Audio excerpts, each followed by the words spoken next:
Charlie Kirk absolutely schools this young college girl and explains why America is and always will be the greatest country on earth. You guys gotta check this out. Me from outside, so I wasn't even prepared, but here I am. So my question's on immigration. Considering the U.S. has caused instability in a whole host of countries around the world that leads to violent conditions that people have to leave, and then they therefore come to the U.S., do you support do you support creating faster paths to citizenship and also keeping families together that here are in the United States? Number one, no. Number two, yes, keep families together by sending the whole family back to their country of origin.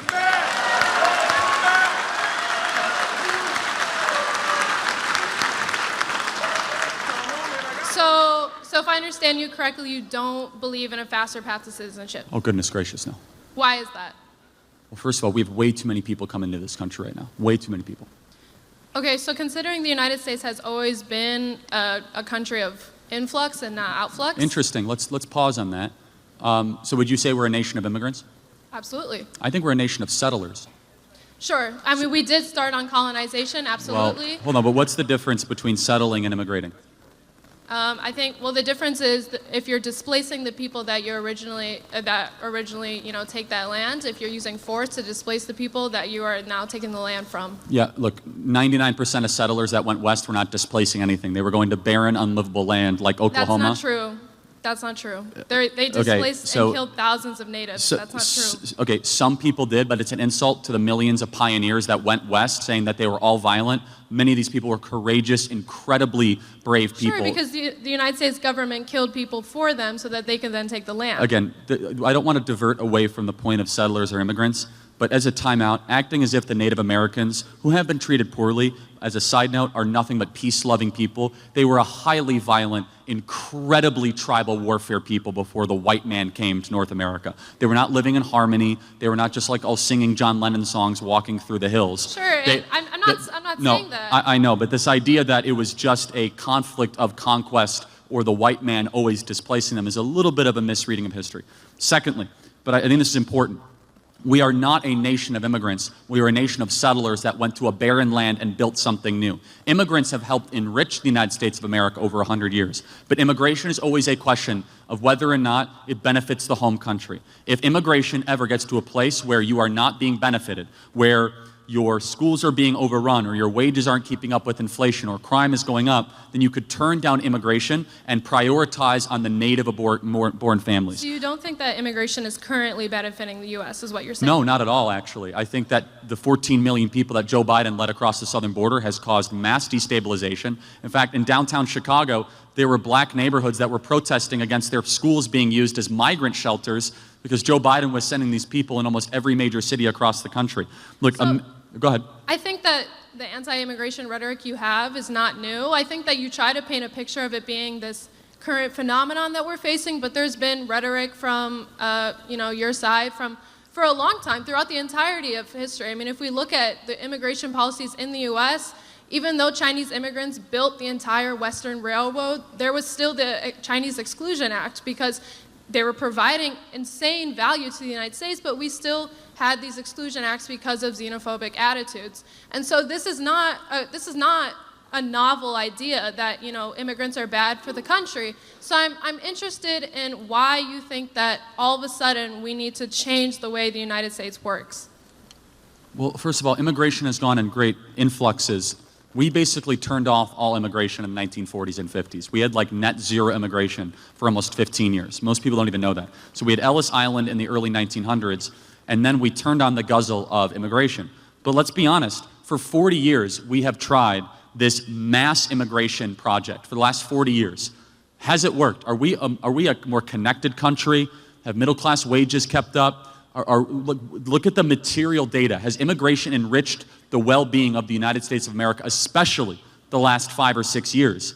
I would say, of course not, actually. We're more divided, we're more factious, and we see this in almost every European country as well. when you import a bunch of people that don't speak your language, that are from the third world, all of a sudden you have mass destabilization happening in your country. It's not a matter of being xenophobic. Instead, it's a matter of being patriotic to your own country and your own citizens. It's not about hating the foreigner, it's about loving the citizen. And your obligation is always to citizens first, not foreigners. I'll tell you what, he is right on the money about that, because a vast majority of people who are immigrating into this country the past 5, 6, 7 years, they had no interest into assimilating into American culture. I mean, for goodness sakes, a vast majority of them did not even bother learning the English language. The fact of the matter is, if I tried to walk into like the Japanese border, for instance, and tried to call myself a Japanese citizen, I would be laughed out of the country. Nobody would take me seriously, even if I tried to assimilate into their culture. But what's been happening in the UK and America especially is our culture is being diluted. You're seeing a mass influx of people moving into these countries for no other reason than they see an opportunity of milking the taxpayers dry. It's an absolute shame. So I don't see what the big deal is about prioritizing American citizens. Okay. So you don't think that the MAGA movement has led to xenophobic attitudes at all? I don't even know how to answer that. I mean, like... Why not? Well, because you have to first define what you mean by xenophobic attitudes. I mean, just like you said, I mean, we're living in a divided world. You don't think that comes from people being anti-immigration? No, I think it's the opposite. I think when you allow a bunch of people that aren't native-born Americans too quickly, with no checks, no background, no idea who they are, and flood them into your towns, definitionally, diversity is not a strength when it comes to local community ties. If you don't use it. If you don't use it, I don't know that you're committed to finding its strength. Hold on, no, explain this to me. This is a good question. Yeah. What country has ever grown stronger the more divided it's been? None, but I'm not saying that we have to get more divided. No, but diversity definitionally will divide you. Unity unifies you. You notice they never say unity is our strength, they say diversity is our strength? In fact, just so we are clear, there is nothing racist or xenophobic to say that you want your kids to be around people that speak English. There's nothing racist to say that. It actually means that you want to be able to communicate with your neighbor. There's nothing racist and xenophobic to say, for example, we don't want to import people from a far-off distant land that don't share Western values, that don't treat women the same, that don't have the same respect for freedom of speech. So what we see is the unraveling of the United States of America, because a country is again, just like undoubtedly, it is the people that inhabit it. So you have to be very careful what people... Talking about this like mass shift in American culture is like not happening. I think you're fear-mongering. And also, I think that the United States forever has been a mix of culture. I don't really know like where you can point to a time in the U.S. history that hasn't included immigrants in its culture. Again, from the 1920s and 1960s, we had very little immigration in this country, nearly 40 years. In fact, that is what largely led to us becoming a world superpower in the 1950s. We had the Bracero program back then, where we brought in tons of laborers from Mexico to the United States to work in agricultural, and that's how we fed the United States. So I really again, don't think that you can say that. It was very limited in scope versus what we see today. But again, I will ask a more moral question. Does a politician have first loyalty to its own citizens or to another country's citizens? Absolutely. I'm glad you brought this, because I wanted to circle back to my original question about the United States creating instability in the rest of the world. I do think that every single politician, like let's say I'm the Prime Minister of South Africa, you know, It's just an incredibly anti-white country. Like, oh my goodness. Okay, anyway. Dangerously anti-white. Okay, anyway. Do you know about that, by the way? You should... Apartheid, yes. Oh, no. It's like they're killing white people in the streets in South Africa. Stealing farmland. They're stealing farmland. I mean, if you don't know about that, that shows how the media is lying to all of you. It is literally a mini white genocide happening in South Africa right now. But I don't think that we should... No, it's fine. You brought up South Africa, not me, but yes. That was just an example. Anyway, let's stay on topic. So let's say I'm the Prime Minister of a country. I do agree with you that my first job is that country, for sure. That's who I'm leading. But considering the United States has created mass violence, instability, and poverty around the world, you don't think that we have some sort of obligation to the people who then have to flee from that? No. Why not? Wait, hold on. Well, why not? Define your terms. Where have we created mass stability? I'll grant you Iraq. That was a disaster. Where else? In all of Latin America, in different countries in Africa, places that, like the Philippines that we colonized, Puerto Rico. You don't, like, have you not heard of, like, the U.S.'s intervention in tons of different elections? Yeah, I mean, of course, I'm always so interested in this, as if it's like, you can never blame those countries for not having their act together. It's somehow America's fault. Like, oh, it's America's fault that Nicaragua can't get its act together. It's America's fault, even though we welcome Puerto Rico to become U.S. citizens, like we've colonized them. So here's the paradox. You don't think that Puerto Rico was colonized? No. I'm saying no. So if we don't help Puerto Rico, we're evil. When they become a territory, we colonize them, and we haven't done enough. It's like, which one is it exactly? So the Puerto Rico was taken from the Spanish as a colony and used as a sugar farm for years, where the workers were paid less than $1 per day to create sugar for the United States. And it's not really about statehood or independence. It's about letting Puerto Rico decide that for themselves. And anyway, this isn't about Puerto Rico. No, it's this fine. is about But and more broadly, and I'll get to the couple final questions here. I can sense that your problem is that, like, America's super successful and these other countries aren't.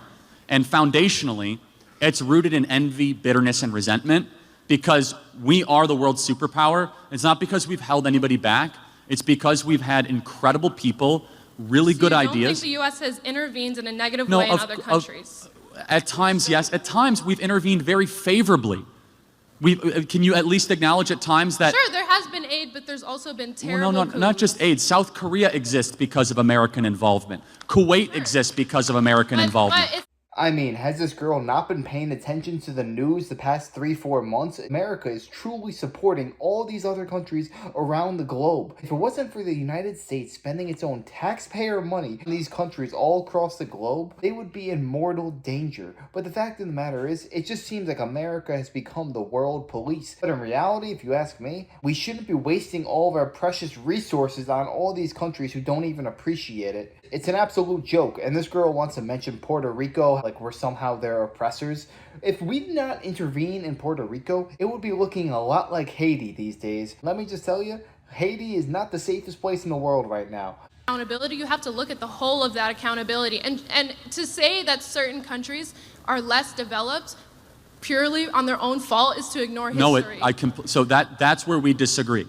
Okay. Countries have to take responsibility for their own future, which, again, this is one of the reasons why so many people hate Israel. Every other country around there is like a third world country, and Israel is super successful and super agenic, and they're able to be like one of the wealthiest countries on the planet. You gotta wonder, what is it that they're doing? Oh, it's the Jews because they're stealing all this money. No, actually, they like work super hard, and they don't believe in Islam, and they and like, wow. And the one place Have you ever been to those countries?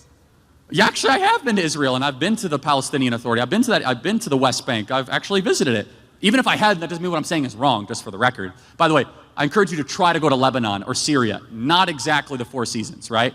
So, and you not don't great. think that U.S. intervention has anything to do with that? Partially, but again, to blame the evil U.S. intervention for every single problem is, at its core, intellectually sloppy. I don't think so, because the United States has 2 times the military of the rest of the world. It has been in our DNA to intervene in a military way in other countries. So to say, I mean, I know you believe in... So I want to try to square this all together. I got to get another question, just to make sure I'm clear. So you're mad at America for getting involved in other people's countries, right?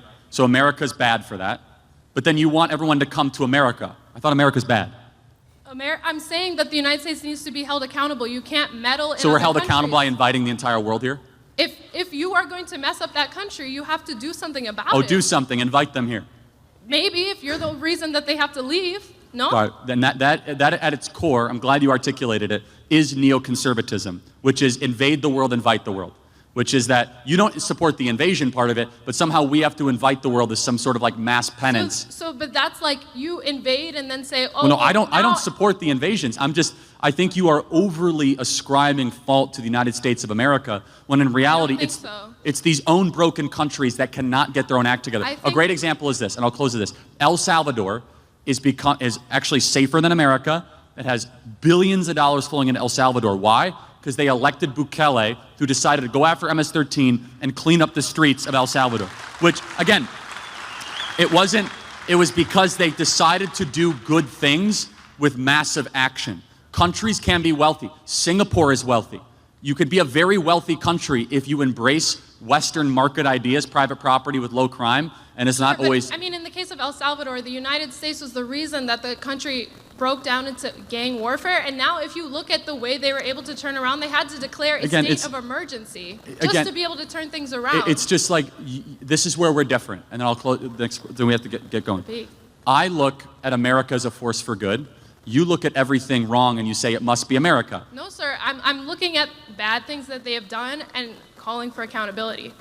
El Salvador was the murder capital of the world. In 2021, it was the most dangerous place, and today it is the safest place, all because of the strong leadership of Nayib Bukele, and he was not afraid to lock up criminals for committing crimes. What a wild concept that is. But the fact of the matter is, America has been a joke. Under Joe Biden especially, we were letting anyone in through our southern border, letting anybody who wanted to enter the country, you can enter the country. We'll put you up in the Four Seasons in New York City. We want to be nice to people who aren't citizens. That's what America's all about. Absolutely not. You commit a crime, you're out of the country, plain and simple. And if you come into this country illegally, you need to leave the country immediately. The fact of the matter is, if you come in with your family, your whole family will be sent back. That's the way immigration law works. Because if you look at any prosperous nation, empire, civilization from history, none of them had open borders, and it's for a reason, because you have to protect your own citizens. So I don't know what this girl is advocating for. She's upset that America is getting involved in stuff that's going on globally,